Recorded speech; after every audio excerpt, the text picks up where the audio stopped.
कि किसी भी कीमत पर हम इन मनुवादियों के सपने को साकार नहीं होने देंगे। हम किसी भी सूरत में भारत के संविधान को नहीं बदलने देंगे। हम किसी भी सूरत में मनुस्मृति को दोबारा पुनर्स्थापित देश में नहीं होने देंगे। भारत का संविधान बदलने वालों को हम लोग बदल देंगे कि पूरे देश के लोग किसी भी कीमत पर संविधान को नहीं बदलने देंगे। ऐसा देश जो 562 रियासतों में बटा था, जिसको भारत के संविधान ने एक कर दिया, आप ऐसे लोगों को बढ़ावा दीजिए जो खुल के बोल रहे हैं, और ऐसे लोगों को बायकॉट करने का भी संदेश दीजिए जो बाबा साहब के संविधान से उन कुर्सियों को पाते हैं और वहाँ जाके गूंगे बहरे बनकर बैठ जाते हैं। मिशन जयभीम के तीसरे स्थापना दिवस पर शुभकामनाएं देता हूँ और साथ में उनसे निवेदन करता हूँ, आज हम सबने संकल्प लिया है कि किसी भी कीमत पर हम इन मनुवादियों के सपने को साकार नहीं होने देंगे। हम किसी भी सूरत में भारत के संविधान को नहीं बदलने देंगे। हम किसी भी सूरत में मनुस्मृति को दोबारा पुनर्स्थापित देश में नहीं होने देंगे। ये जो असमानता का जो वातावरण जो देश के अंदर लगातार हज़ारों साल रहा, जिसमें देश के 90% लोगों को पढ़ने लिखने पर और व्यापार करने पर, संपत्ति रखने पर जिसने बंदिश रखी, जिसने 90% लोगों को हज़ारों साल तक अमानवीय जीवन जीने के लिए मजबूर किया, ऐसी व्यवस्था को दोबारा से हम देश में कायम नहीं होने देंगे। भारत का संविधान बदलने वालों को हम लोग बदल देंगे। आप कह रहे हैं कि भारत के संविधान को बदलने वाले के लोगों को हम बदल देंगे, लेकिन जो लोग संवैधानिक राइट्स मिलने के बाद में उच्च पदों पर पहुंचे, मुख्यमंत्री बने, मिनिस्टर बने, अनंत कुमार हेगड़े का बयान हो, चाहे अभी विवेक देवराय का बयान हो, उनके बयानों के बावजूद भी उन लोगों की तरफ से अभी तक कोई प्रतिक्रिया नहीं है। क्या खामोशी है, क्या डर है? प्रतिक्रिया इसलिए नहीं है, जितने भी ऐसे लोग हैं वो गुलाम हैं, और दूसरी बात बीजेपी सत्ता में आई एक एजेंडे के साथ है। वो लोग पिछले लगभग 100 साल से उस एजेंडे के साथ काम कर रहे हैं। उनका जो आरएसएस और उनके सिस्टर कंसर्न है, वो सारे मिलकर जिस सपने के साथ काम कर रहे हैं, आज उनको लग रहा है कि उनको सपने को साकार करने का वक्त एक अच्छा वक्त है। लेकिन मैं उन्हें बता देना चाहता हूँ कि पूरे देश के लोग किसी भी कीमत पर संविधान को नहीं बदलने देंगे। समता, स्वतंत्रता, बंधुता, न्याय पर आधारित संविधान को बदलकर जो मनुस्मृति को लागू करने की इनकी मंशा है, ये किसी कीमत पर कामयाब नहीं होगी। भारत विविधता का देश है, किसी एक धर्म के मानने वाले लोगों का देश नहीं है। यहाँ तो हर 50 किलोमीटर भाषा और संस्कृति बदल जाती है।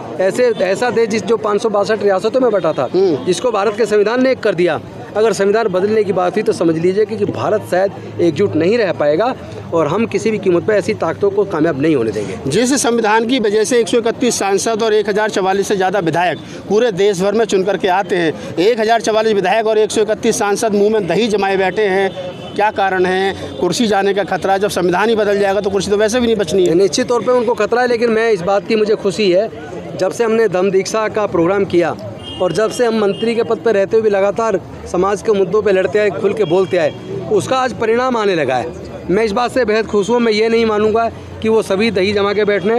अगर आप सही से देखें, अब बहुत सारे लोग खुल के बोलने लगे हैं, लोगों के अंदर बोलने की ताकत आने लगी है। लोग अब खुल के अपने समाज के हक अधिकार की बात करने लगे हैं, संसद के अंदर भी, संसद के बाहर भी। तो आप ऐसे लोगों को बढ़ावा दीजिए जो खुल के बोल रहे हैं, और ऐसे लोगों को बायकॉट करने का भी संदेश दीजिए जो बाबा साहब के संविधान से उन कुर्सियों को पाते हैं और वहाँ जाके गूंगे बहरे बनकर बैठ जाते हैं। नहीं, आप कह रहे हैं कि गूंगे बन के बहरे बैठ जाते हैं, उनको पता है, उनको मालूम है कि ये जो कुर्सी है ये संविधान की बदौलत मिली है। संविधान नहीं रहेगा तो कुर्सियां भी नहीं रहेंगी। तो फिर भी नहीं बोले, कारण तो वही है ना मंत्री जी। फिर ऐसे लोगों को क्या कहना ऐसे गुलामों को समय आ गया अब आईना दिखाने का। ऐसे गुलामों का समाज पूरा बाइकाट करेगा, और जो कट्टर अम्बेडकरवादी कैडराइज लोग हैं, ऐसे लोगों को आगे बढ़ाने का समय आ गया। आपने 2025 में करोड़ों लोगों को बुद्धिस्ट बनाने का जो संकल्प लिया था, क्या अभी तक उसकी कितनी जो है तैयारियां हैं? 2025 नजदीक है। बहुत अच्छी तैयारी चल रही है। पहली तो खुशी की बात यह है कि पहले साल में 10,000 का लक्ष्य रखा था, 12,000 लोगों ने दीक्षा पहले दिन ली, और उसके बाद आज तक लगभग 5.5 लाख लोग देश के अलग अलग हिस्सों में दीक्षा ले चुके हैं। दूसरी बात, अभी 10 सितंबर को जयपुर के अंदर 50,000 लोग इकट्ठे हो रहे हैं बौद्ध सम्मेलन है, और उसके बाद बिहार के अंदर 50,000 लोग इकट्ठे हो रहे हैं, और उसके बाद गुजरात के अंदर 26 नवंबर को 1 लाख से ज़्यादा लोग। आपको लगता है कि वर्तमान सरकार जिस एजेंडे पर काम कर रही है वो भारत को हिंदू राष्ट्र बनाना चाहती है, मनुस्मृति लागू करना चाहती है, सरकार में बैठे हुए लोग और सरकार के सहयोगी संगठन इस बात को बार बार कह चुके हैं, उनका सपना। आपको लगता है कि बौद्ध धर्म ही उसकी काट है? निश्चित तौर पर यही उनकी काट है, चूँकि ये उनका सपना है। सपना देखना बुरी बात नहीं है, लेकिन हम किसी भी कीमत पर उनके ऐसे सपने को साकार नहीं होने देंगे जो इंसान में भेद पैदा करता हो, जो फिर से हमारे आने वाली नस्लों को गुलाम बनाने की बात सर, आप कहते हैं कि बहुजनों की सरकार आनी चाहिए। बहुजनों की सरकार तो अभी भी बैठी है ओबीसी समाज का, प्रधानमंत्री नरेंद्र मोदी। वो ओबीसी समाज का नहीं है।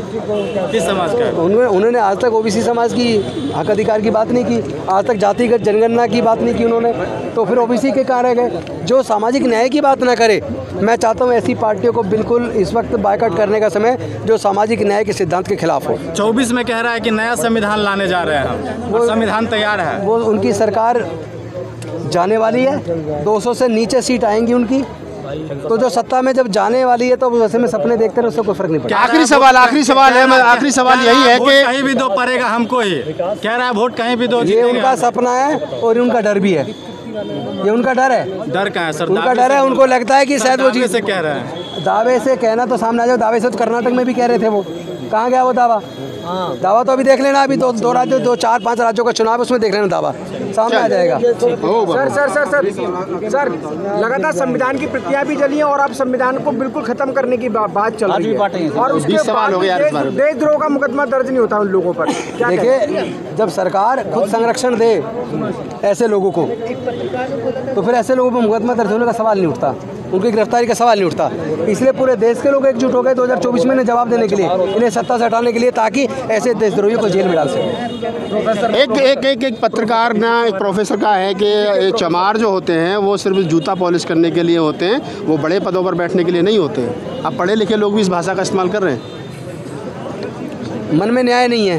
हाँ, जिनका मन घृणा से भरा है, जिनका मन छुआछूत से भरा है, वो चाहे डॉक्टरेट बन जाए, पीएचडी कर ले, कुछ भी बन जाए, पर वो तो निरा जानवर के समान है, जिसके अंदर मन में न्याय की भावना ही नहीं है, जो इंसानियत को इंसानियत मानने को तैयार नहीं है, जो देश में नफरत फैला रहे हैं, उनसे आप उम्मीद की लगाए क्यों हैं? जब देश के प्रधानमंत्री ऐसे लोगों को रोकने की कोशिश नहीं करते, बल्कि ऐसे लोगों को कहीं ना कहीं फॉलो करते दिखते हैं। एक नया राजनीतिक गठबंधन तैयार हो गया इंडिया। लगता है कि तमाम विपक्षों को इंडिया में जाकर के शामिल होना चाहिए और एक लार्जेस्ट स्केल पर इंडिया को निश्चित होना चाहिए। ये समय व्यक्तिगत पहचान बनाने का नहीं है। ये समय व्यक्तिगत छोटे छोटे मुद्दों पर आपस में लड़ने का भी नहीं है। जो लोग ये कह रहे हैं हम अकेले चलो की नीति अपनाएंगे यूपी में, उनके बारे में क्या कह सकते हैं? जो अकेले चलने की बात कर रहा है, समझ लो कहीं ना कहीं वो भारत के संविधान को बदलने वालों लोगों को ताकत देने की बात कर रहा है।